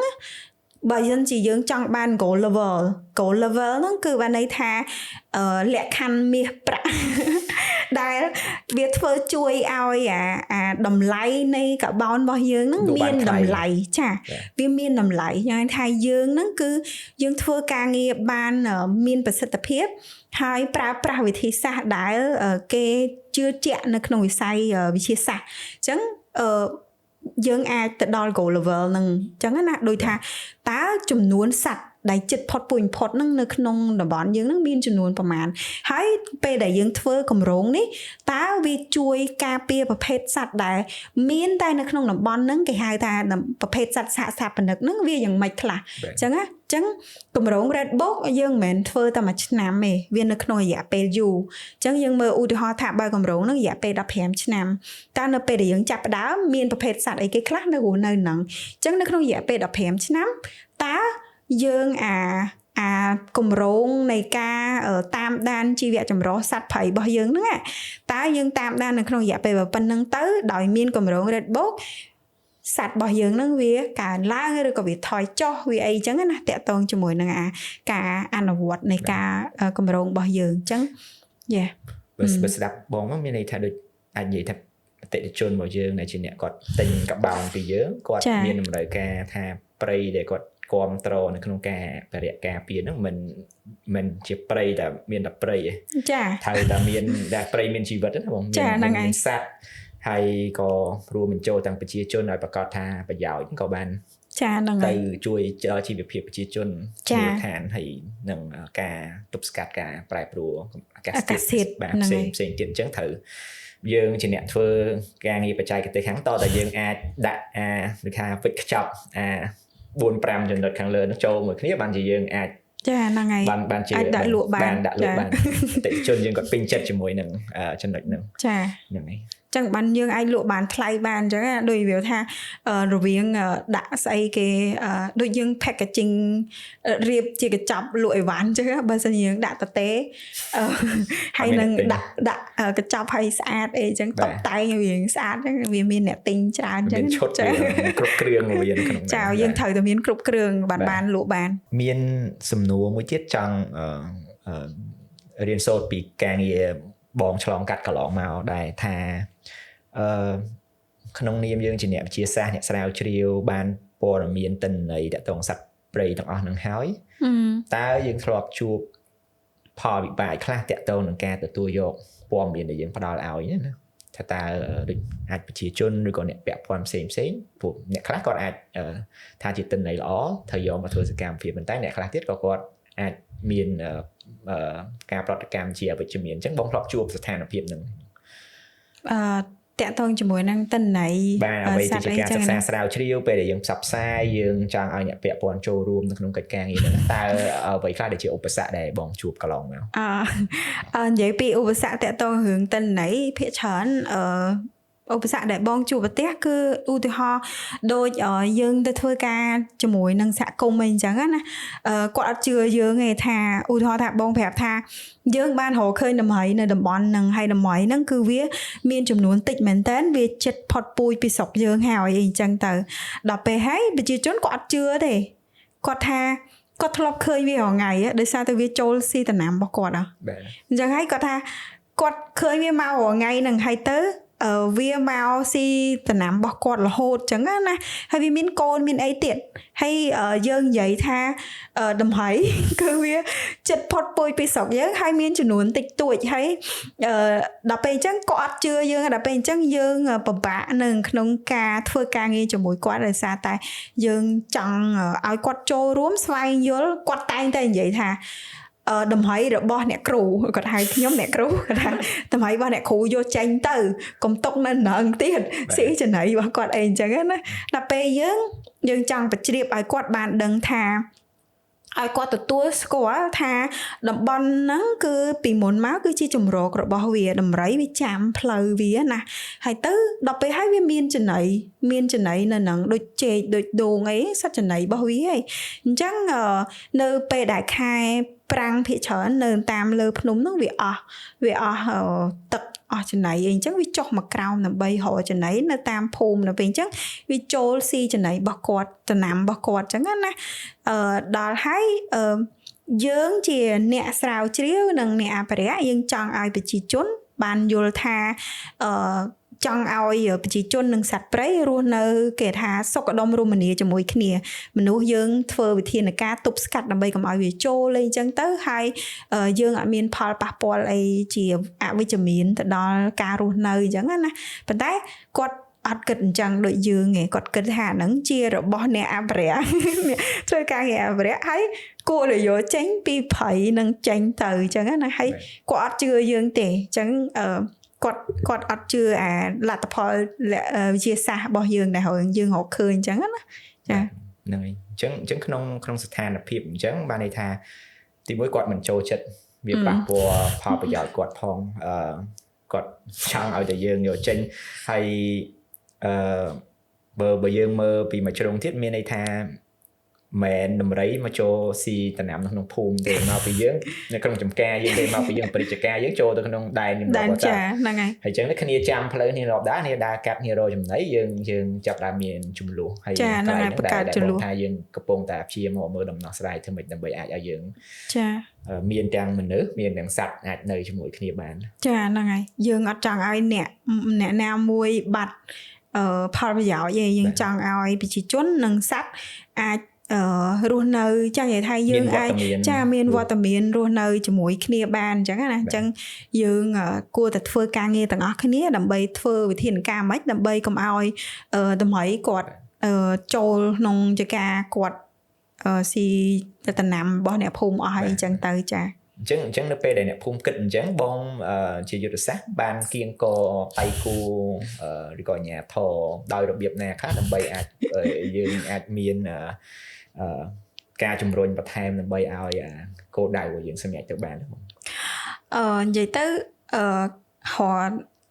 ពេលដែលយើងជួបប្រទេសបែបហ្នឹងអ្វីដែលយើងធ្វើគឺយើងមានចងក្រងជាឯកសារស្រាវជ្រាវជាថាគេហៅថាផែនការអភិរក្សសត្វតម្រៃអញ្ចឹងទៅហើយមួយទៀតគឺតាក់ទងជាមួយនឹងគេហៅថាជាវិធីសាស្ត្រនៅក្នុងការទប់ស្កាត់ដែលយើងរួមចូលទាំងក្រសួងទាំងមន្ទីរបរិស្ថានទាំងប្រជាជនអីទាំងអស់ហ្នឹងគាត់ បានស្វែងយល់ពីវិធីសាស្ត្រដើម្បីបជាតម្រៃហ្នឹងកុំឲ្យវាមកបានដោយប្រើប្រាស់វិធីសាស្ត្រអីគេខ្លះឧទាហរណ៍ថាដំណាំដែលគាត់ដាំនៅតំបន់ហ្នឹងបើសិនជាគាត់ដាំចេកតម្រៃវាដាំដើរស៊ីរហូតទេអញ្ចឹងគួរតែផ្លាស់ប្ដូរប្រភេទដំណាំហ្នឹងអញ្ចឹងហ្នឹងវិធីសាស្ត្រដែលយើងព្យាយាមធ្វើហើយនឹងធ្វើនៅក្នុងស្រុកខ្មែរយើងគឺយើងធ្វើតែលបងហ្នឹងហើយនឹងតាក់ទងជាមួយនឹងការប្រើប្រាស់ខ្សែភ្លើងឆក់ដើម្បីប៉ុន្តែអត់មែនប្រើឆក់ដើម្បីតម្រៃស្លាប់ទេគឺឆក់ឲ្យវាផ្អើលដើរចេញអញ្ចឹងទៅចាប៉ុន្តែតាមកន្លងមកគឺមើលឃើញថាវិធីសាស្ត្រហ្នឹងវាអត់សូវមានប្រសិទ្ធភាពដែលយើងនៅតែបន្តដោះស្រាយរហូតនឹងដោយសារតែចំនួនរបស់តម្លៃនឹងមនុស្សនៅតែមានអញ្ចឹងណាដោយសារតែវិធីសាស្ត្រទាំងអស់ហ្នឹងគឺបងនិយាយអញ្ចឹងគឺតម្លៃវាឆ្លាតណាអញ្ចឹងមានយើងអត់ទាន់រកឃើញថាតើវិធីសាស្ត្រអីគេដើម្បីកាត់បន្ថយអាហ្នឹងឲ្យបានមានប្រសិទ្ធភាពនៅឡើយទេនៅអត់ទាន់មានទេអញ្ចឹងខ្ញុំគិតថាបងទំលេចចំណុចសំខាន់ពីទី1ហ្នឹងគឺថាសម្រាប់ប្រជាជនដែលគាត់មានចំការនៅក្បែរតំបន់ការពារតំបន់ដែលមានសត្វព្រៃអញ្ចឹងការដែលគាត់ធ្វើដំណាំត្រូវមានការប្រយ័ត្នប្រយែងត្រូវមានចំណេះដឹងថាតើគួរតែប្រើដំណាំដាំដំណាំប្រភេទណាហើយត្រូវការពារមិនអាហ្នឹងមួយបើមិនអញ្ចឹងទេអ្វីដែលគាត់ខំប្រឹងខ្ចីលុយធនាគារមកធ្វើវាអាចនឹងបាត់បង់ផលត្រឡប់ទៅវិញហើយទី2ខ្ញុំគិតថាទោះបីជាមានដំណោះស្រាយមានគំនិតក្នុងការថាទៅធ្វើមិនក៏ដោយក៏យើងឃើញថាវាមិនទាន់មានប្រសិទ្ធភាពគ្រប់គ្រាន់ដែរអញ្ចឹងត្រូវការមានការច្នៃប្រឌិតបន្ថែមទៀតការសាកល្បងបន្ថែមទៀតហើយអាហ្នឹងហើយដែលជាគោលបំណងមួយដែលយើងបង្កើតយ៉ាង eco របស់យើងឡើងគឺយើងចង់ឲ្យមានអ្នកដែលគាត់បកកែច្នៃប្រឌិតហើយចាប់អារម្មណ៍ទៅលើប្រធានបទហ្នឹងនៅក្នុងការដែលយើងចង់ចូលរួមចំណែកការពារព្រៃឈើសត្វព្រៃនៅក្នុងស្រុកយើងបើយើងរៀននៅក្នុងសភៅពេលខ្លះយើងថាមានតែដាំដើមឈើឡើងវិញកុំកាប់ព្រៃឈើវាដូចសាមញ្ញប៉ុន្តែបើសិនយើងមើលក្នុងនៃបច្ចេកទេសវាមានការងារទូចជាច្រើនដែលយើងអាចធ្វើបានហើយយើងសង្ឃឹមថាការដែលយើងមានអញ្ជើញភ្ញៀវហើយការយើងធ្វើកម្មវិធីផ្សេងៗបែបចែកម្លែកបទពិសោធន៍ហ្នឹងវាអាចជាឱកាសមួយក្នុងការបើកផ្លូវដើម្បីអាចយើងបានស្គាល់គ្នាហើយយើងអ្នកណាដែលគាត់មានគំនិតមានអីយើងអាចចែកគ្នាបានថាតើយើងអាចចង់បង្កើតគំនិតថ្មីយ៉ាងម៉េចទៅដោះស្រាយបញ្ហាដែលយើងជួបប្រទះនៅក្នុងការងារអភិរក្សរបស់យើងដើម្បីអាចជាប្រយោជន៍សម្រាប់ធម្មជាតិរបស់យើងផងហើយក៏ប្រជាជនរបស់យើងផងដែរអញ្ចឹងអរគុណច្រើនដែលបងបានចែកម្លែកអំពីការខំប្រឹងប្រែងយើងស្រាវជ្រាវដឹងពីព័ត៌មានទិន្នន័យរបស់សត្វព្រៃរបស់យើងប្រើប្រាស់ព័ត៌មាននឹងសម្រាប់ជួយគ្រប់គ្រងសហគមន៍ដើម្បីធ្វើគម្រោងអភិរក្សនិងគ្រប់គ្រងដល់ជីវភាពរបស់ពួកគាត់ដែរចាបើសិនបើបងប្អូនអ្នកស្ដាប់ចង់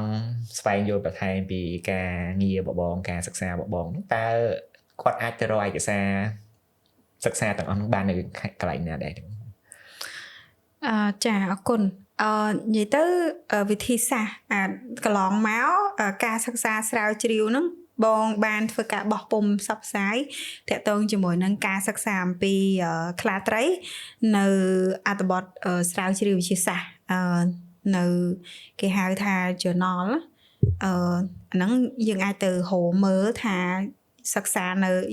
គឺយើងសិក្សានឹងប្រើប្រាស់វិធីសាស្ត្រអីគេហើយលទ្ធផលបានរបៀបម៉េចហ្នឹងបានហើយក្រៅពីហ្នឹងកន្លងមកលទ្ធផលដែលទទួលបានហ្នឹងគឺភាគច្រើនដែលក្រុមបងបានធ្វើគឺចងក្រងជារបាយការណ៍ជាយើងផ្សព្វផ្សាយតាមរយៈការប្រជុំផ្សព្វផ្សាយជាមួយនឹងដៃគូពាក់ព័ន្ធដូចជាក្រសួងមន្ទីរនិងសហគមន៍អីអញ្ចឹងណាហើយឯកសារទាំងអស់ហ្នឹងវាមាននៅcommunication channel របស់ CI ដូចនៅក្នុង Telegram នៅ Facebook page អីចឹងណាប៉ុន្តែយើងអត់ទាន់ឈានទៅដល់វាជាគម្រោងរបស់យើងដែលយើងនឹងផ្សាយរាល់អត្ថបទស្រាវជ្រាវឬក៏របាយការណ៍ទាំងឡាយណាហ្នឹងយើងនឹងមានដាក់ នៅក្នុងគេហទំព័រអញ្ចឹងទៅអ្នកសិក្សាស្រាវជ្រាវដោយកូនសិស្សឬក៏អ្នកស្រាវជ្រាវផ្សេងទៀតគាត់ចាត់ដឹងព័ត៌មានតាក់ទងជាមួយនឹងអ្វីដែលយើងបានធ្វើតាក់ទងជាមួយនឹងការស្រាវជ្រាវហ្នឹងគាត់អាចទៅរកបានដើម្បីអានឲ្យដឹងឬក៏គាត់មើលឃើញថាអ្វីជាចំណុចខ្វះខាតដើម្បីផ្សព្វផ្សាយបន្ថែមអញ្ចឹងណាចាហ្នឹងអ្វីដែលយើងធៀមហើយទៅតាក់ទងជាមួយនឹងចង់និយាយថាតាក់ទងជាមួយនឹងការស្រាវជ្រាវរបស់យើងហ្នឹងនៅក្នុងស្រុកខ្មែរយើងការទៅសេជាអត្ថបទដើម្បីបោះពុម្ពផ្សាយហ្នឹងវាមានកម្រិតនៅឡើយដោយសារតែយើងចេះតែធ្វើភាគច្រើនយើងធ្វើដល់ពេលហើយយើងអត់ទាន់បានគិតគូរបានច្រើនមែនទែនតាក់ទងជាមួយនឹងការផលិតជាសម្ភារៈដើម្បីឲ្យអ្នកដតីនឹងបានអានបានអីដូចវាថាការដូចបើសិនជាយើងប្រៀបធៀបជាមួយនឹងដូចសភៅតាក់ទងជាមួយនឹងសត្វស្លាបនៅក្នុងស្រុកខ្មែរយើងមានសភៅសត្វស្លាបអញ្ចឹងទៅជាជនយើងអាចដឹងថាតើសត្វស្លាបរបស់យើងនឹងមានចំនួនប្រមាណហើយវាភាគច្រើនរស់នៅណាអីអញ្ចឹងទៅបានហើយពួកដូចធនកស័តអីអញ្ចឹងទៅពួកអង្កែបអីអញ្ចឹងហើយឬកពស់អីអញ្ចឹងដូចយើងរងថ្ងៃនេះយើងមានតែសត្វស្លាបមានតែធនកស័តហើយនឹងអង្កែបជាភាសាអង់គ្លេសប៉ុន្តែសត្វដទៃទៀតយើងអត់មានព័ត៌មានទេបើយើងប្រៀបធៀបជាមួយនឹងប្រទេសជិតខាងយើងមានកម្រិតមែនតើអញ្ចឹងការហ្នឹងឯងគឺយើងថាជាឱកាសសម្រាប់អ្នកស្ដាប់ឬក៏ប្រិយមិត្តទាំងអស់ចូលរួមដើម្បីឲ្យជំរុញឲ្យមានការអត្ថបទស្រាវជ្រាវអីទាំងអស់នឹងរបស់យើងហ្នឹងកាន់តែមានច្រើនជាភាសាជាតិរបស់យើងអញ្ចឹងណាចាចុះមកផ្នែកទៀតបងដូចបងនិយាយអញ្ចឹងថាឯកសាររបស់យើងការសិក្សាភាគច្រើនជាភាសាអង់គ្លេសចាវានឹងអាចមានប្រយោជន៍សម្រាប់ប្រជាជនមួយចំនួនតូចទេដែលគាត់អាចជាអ្នកស្រាវជ្រាវអ្នកអាចភាសាអង់គ្លេសបានចុះសម្រាប់អ្នកដូចប្រជាជនខ្មែរទូទៅតើបងគិតថាតើដូចថាបីចែកម្លែកព័ត៌មានហ្នឹងតើយើងឃើញថាមានគម្លាតយើងអាចធ្វើបានបន្ថែមទៀតដើម្បីធ្វើម៉េចឲ្យព័ត៌មានចេញពីការសិក្សាស្រាវជ្រាវបានផ្សាយទូលំទូលាយទៅកាន់ប្រជាជនទូទៅគាត់អាចងាយស្ដាប់ងាយយល់បានអញ្ចឹងណាបងចាអរគុណនិយាយទៅកន្លងមកយើងអ្វីដែលយើងបានធ្វើគឺយើងទៅសេជាអត្ថបទស្រាវជ្រាវខ្លីៗលទ្ធផលខ្លីៗដែលយើងរកឃើញហ្នឹងគឺយើងផ្សព្វផ្សាយតាមប្រព័ន្ធ social media ដូច Facebook ដូច Telegram អីជាដើមហ្នឹងគឺតាក់ទងជាមួយថាវាមែនជា raw science ណាដូចលទ្ធផលខ្លីៗដែលជាភាសាជាតិរបស់យើងដែលប្រជាជនហ្នឹងគាត់អាចស្វែងយល់ហើយអានយល់ដឹងបានអញ្ចឹងហើយKing សួរថាតើយើងអាចធ្វើអ្វីបានទៀតដើម្បីជំរុញឲ្យការផ្សព្វផ្សាយព័ត៌មានជាសាមញ្ញហើយងាយយល់ទៅកាន់ប្រជាជនទូទៅចាបងគិតថាអ្វីដែលយើងខ្វះខាតហ្នឹងគឺតាក់ទងជាមួយនឹងយើងហៅថាបកប្រែscience ហ្នឹងទៅគេហៅថា science communication ដើម្បីទៅដល់ប្រភេទមនុស្សផ្សេងគ្នាឧទាហរណ៍ថានៅពេលដែលយើងធ្វើការជាមួយកូនក្មេងតែយើងគួរតែនិយាយភាសាបែបម៉េចជាមួយគាត់ដើម្បីឲ្យគាត់បានស្វែងយល់ពីកលឹះហ្នឹងបានយល់ដោយរលូនអ្នកភូមិដែលគាត់មិនសូវជាអ្នកដែលមានចំណេះដឹងប្រមាណទេគាត់អាចបានស្វែងយល់ពីអានឹងអញ្ចឹងនឹងតាក់ទងជាមួយនឹងការផ្សព្វផ្សាយអប់រំរបស់យើងតាក់ទងជាមួយនឹងបញ្ហាបរិស្ថានឬក៏ការអប់រំដែលពាក់ព័ន្ធជាមួយនឹងការស្រាវជ្រាវវិទ្យាសាស្ត្រហ្នឹងយើងគួរតែមានសម្ភារៈឬក៏វិធីសាស្ត្រធ្វើម៉េចដើម្បីឲ្យផ្ដោតទៅលើប្រភេទមនុស្សដែលយើងចង់ឲ្យគាត់បានយល់ពីព័ត៌មានហ្នឹងទាំងអស់ហ្នឹងបានទូលំទូលាយជាងហ្នឹងចឹងបងគិតថាហ្នឹងតាក់ទងជាមួយនឹងសម្ភារៈដែលយើងប្រើប្រាស់ហ្នឹងថាតែយើងធ្វើយ៉ាងម៉េចដើម្បីឲ្យគាត់អាចយល់បានអញ្ចឹងណាការតាក់ទងការផ្សព្វផ្សាយបាទដោយសារតែប្រិយមិត្តរបស់យើងមួយចំនួនធំគាត់ជាសិស្សឬក៏និស្សិតហើយអាចខ្ញុំគ្រាន់អ្នកដែលស្ដាប់នេះក៏មួយចំនួនធំគាត់អាចមានរៀនជំនាញពាក់ព័ន្ធនឹងការងារអភិរក្សឬក៏បរិស្ថានដែរបើសិនបើគាត់ចង់ចាប់ផ្ដើមចង់ចូលប្រឡូកនៅក្នុងការងារក្នុងវិស័យអភិរក្សតើបងនឹងឲ្យយោបល់គាត់ថាគាត់គួរចាប់ផ្ដើមចេញពីណាទៅដែរ ចាអរគុណនិយាយទៅបើសិនជាប្រិយមិត្តអ្នកស្ដាប់ដែលគាត់ចាប់អារម្មណ៍តាក់ទងជាមួយនឹងជំនាញនៅក្នុងការសិក្សាស្រាវជ្រាវផ្នែកជីវៈចម្រុះ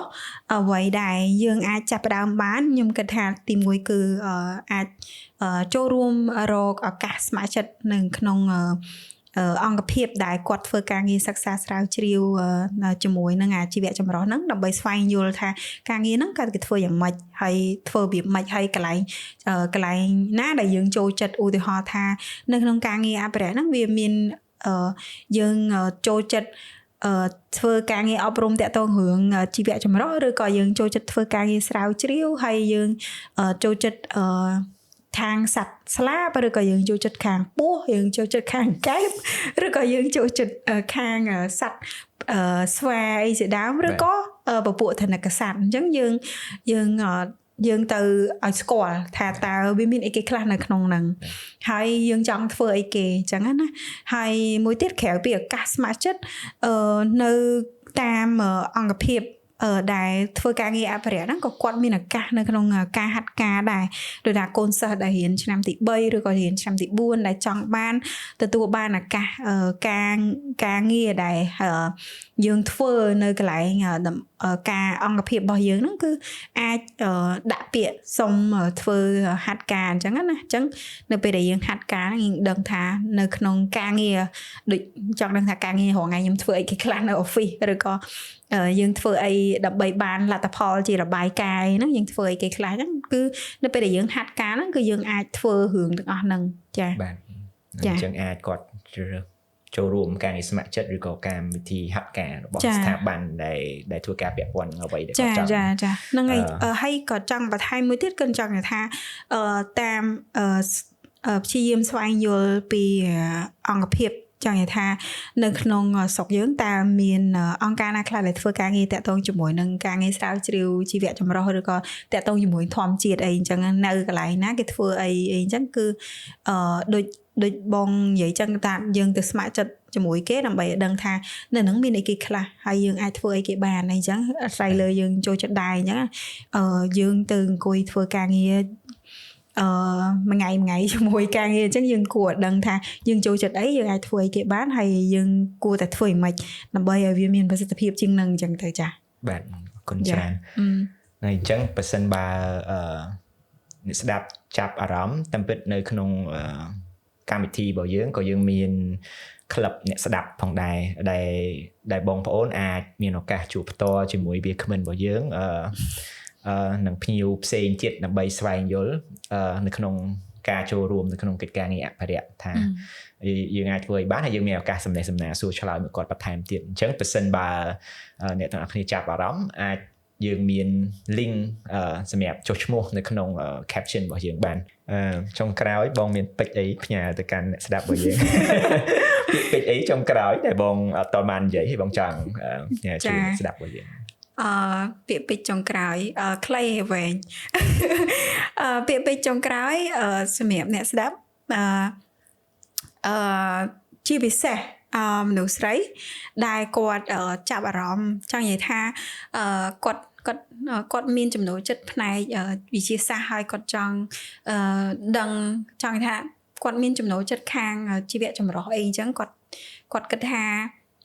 នៅក្នុងស្រុកយើងអត់សូវមាន role model ចាថាគំរូជាគំរូដែលថាយើងអាចចូលនៅក្នុងធ្វើការងារនេះតើយើងទៅណាទៀតអញ្ចឹងណាហើយយើងអត់ដែលបានឃើញគំរូហ្នឹងទេអញ្ចឹងខ្ញុំចង់ថាទៅដល់ប្រិយមិត្តអ្នកស្ដាប់ចង់ថាដែលចាប់អារម្មណ៍ជាពិសេសក្មេងស្រីឲ្យបានដឹងថាការងារសិក្សាស្រាវជ្រាវជីវៈចម្រុះនេះគឺយើងអាចធ្វើបានហើយទោះបីជាយើងស្រីក៏ដោយឲ្យតែយើងមានឆន្ទៈហើយយើងចង់រៀនអំពីឲ្យចង់ថាយើងមានឆន្ទៈហើយយើងចង់ធ្វើវាគឺយើងប្រកាសជាអាចធ្វើទៅបានហើយ